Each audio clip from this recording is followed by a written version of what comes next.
L'humanité tout entière doit avoir accès à l'eau potable. C'est le nouveau combat de Danielle Mitterrand, la présidente de la Fondation France Liberté. Bonjour Madame Mitterrand, merci d'être avec nous. Pourquoi vous vous lancez dans un tel combat? Vous l'avez baptisé le combat des porteurs d'eau. Bien, tout simplement pour aller à l'essentiel, c'est que l'eau, sans eau, pas de vie. Et que pour entamer ou penser à n'importe quelle politique possible, défendre le statut de l'eau est un préalable. Oui, c'est 1,6 milliard de personnes qui n'ont pas accès à l'eau potable dans le monde. Dans le monde, 2,6 milliards qui n'ont pas accès à l'assainissement. Et surtout, 35 000 personnes meurent par jour, dont 5 000 enfants. C'est inadmissible. Surtout quand l'homme peut changer les choses. Parce qu'il les a déjà changées. L'eau doit être universellement libre. C'est ne pas être un objet de marchandise, un objet marchand. Elle ne peut pas être appropriée par quiconque qui veut en faire un profit ou un instrument de pouvoir. Et actuellement, toute la politique autour de l'eau va dans ce sens. L'eau doit être rentable, elle doit être profitable aux entreprises qui, évidemment, se sont appropriées, et c'est inadmissible.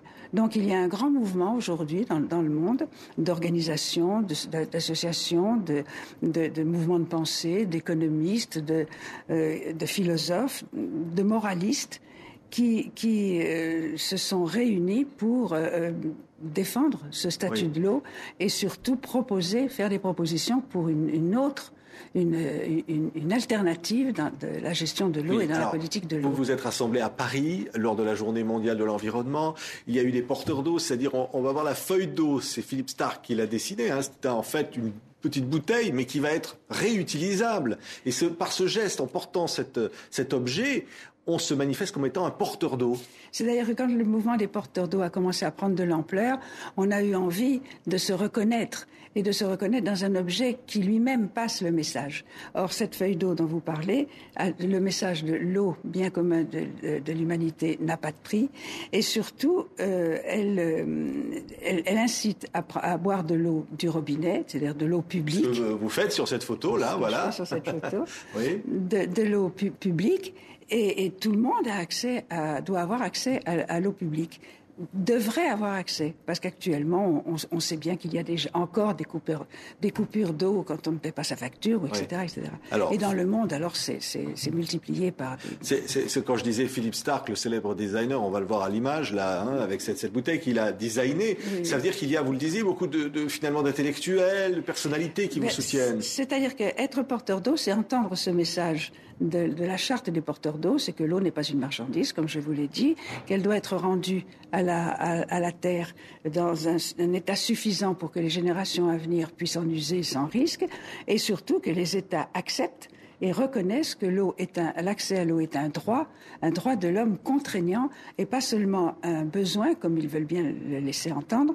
Bon, un besoin n'est pas supposé le satisfaire si on prétend ne pas en avoir les besoins, oui. les moyens, mais aujourd'hui, et surtout qu'ils inscrivent ce droit dans leur constitution. On voit donc des personnalités politiques aussi à l'image. On voit le maire de Paris, Bertrand Delanoë, qui vous accompagne aussi dans cette campagne. Qui a repris la gestion de l'eau pour la ville de Paris tout récemment, au début de l'année. Oui, parce que qu'est-ce qu'on gaspille dans les pays riches, On sait qu'en Afrique, on consomme de 5 à 30 litres d'eau par jour en moyenne, alors qu'en Europe, c'est 130 à 200 litres. Du gaspillage. Du gaspillage. Et en Amérique et en Australie, c'est encore pire.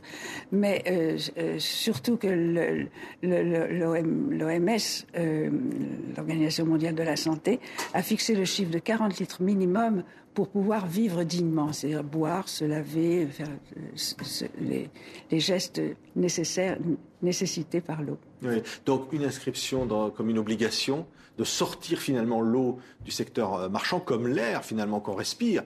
Mais est-ce que ça a une chance d'être accepté dans des États qui manquent de tout, dans les pays les plus pauvres du monde, en Afrique? C'est inéluctable. On ne peut pas continuer à vivre comment dirais-je, de cette façon. Les ressources de la terre ont une limite. On ne peut pas continuer pour un profit immédiat et conséquent. Accumuler des richesses et dans une démesure et laisser mourir à côté de soi des millions de personnes. C'est impensable. Oui. Bon, mais je n'accuse personne. Pourtant, la solution, elle est quand même politique, Madame Mitterrand. Elle est politique parce qu'il faut sortir de ce système qui a une pensée unique, c'est que le profit est avant tout l'objectif absolu, le profit financier et monétaire, alors que l'art de vivre se situe à l'échelle du bonheur de vivre, c'est-à-dire de jouir des biens de la nature. La nature nous a tout donné pour... C'est l'égoïsme qu'il faut mettre en cause, c'est finalement les États qui font chacun leur politique. Chaque système, chaque régime a eu son heure de gloire, a eu sa naissance, son heure de gloire et puis sa déchéance. Eh bien, on est dans la déchéance du système actuel.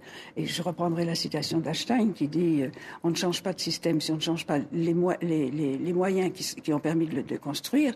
Bon, et le seul moyen qui a construit le capitalisme, c'est l'argent. Ouais. Donc il faut rendre à l'argent et donner à l'argent sa véritable mission, qui est une mission d'outil et pas de but et pas de. Mais finalement, quand vous dites c'est l'accès à l'eau, c'est un droit de l'homme, ça devrait être l'un des droits de l'homme. Vous dites que finalement les droits de l'homme ne sont pas respectés du coup. Absolument pas. Sur notre planète, les droits de l'homme. Et je n'ai pas dit seulement les droits de l'homme, je dis le droit du vivant. Parce qu'il n'y a pas que nous qui avons besoin d'eau. Tout le monde a besoin d'eau. La flore, la faune, la terre, même les minéraux, tous de vivants. Toutes nos actions commencent par l'eau et dans notre vie sont accompagnées par l'eau. Et l'eau, c'est un lien entre les générations, c'est un lien entre les hommes, c'est un lien entre les hommes et la nature. Et il faut le respecter et garder l'équilibre. Daniel Mitterrand. www.france au singulier liberté au pluriel.fr. C'est le site évidemment de la Fondation France Liberté pour avoir toutes les informations sur cette belle campagne des porteurs d'eau. J'allais dire une campagne de plus pour votre combat pour les autres, pour la liberté, vous, Daniel Mitterrand. C'est essentiel parce qu'elle est pour la vie.